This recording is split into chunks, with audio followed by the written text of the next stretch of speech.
now at 11 and streaming on CBSN Bay Area. Reopening plans on hold in 4 Bay Area counties that missed an important new mark. One is San Francisco, where KPIX5's Joe Vazquez is tonight. Joe? Liz, it's still the case that frontline workers like restaurant workers, your corner grocery store workers, they are not able to shelter in place. They're still out there and they're getting COVID-19 in disproportionate numbers. That's why the state has this new equity rule, and not everyone's making the mark. For Bay Area businesses to continue to open up, the state is now requiring an equity metric.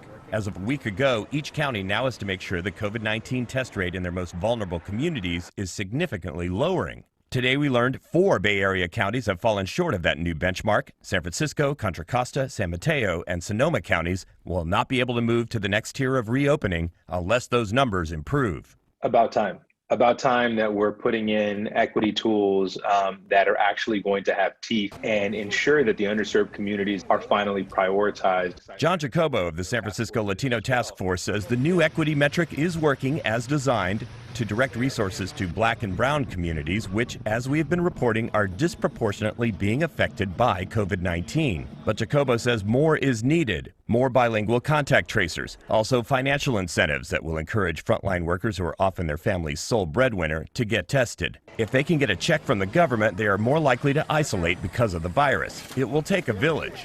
Although our reasons for wanting to do this are different, for me and for the Latino Task Force, it's to ensure that our gente, that our people are taken care of. But now as a city, if we're looking at this as an economic tool to open up businesses to get to 50% of opening, you're going to have to join us in that struggle to prioritize these methods.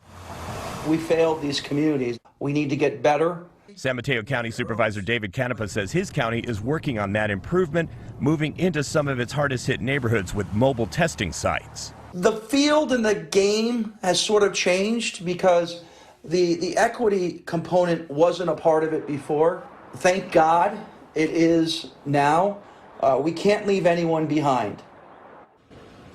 Now, we want to make this clear that not every county that missed the benchmark was even eligible to move up. For example, Contra Costa County, they've only been in the red 1 week. They've got a couple more weeks to prove on a variety of numbers before they're eligible to move up.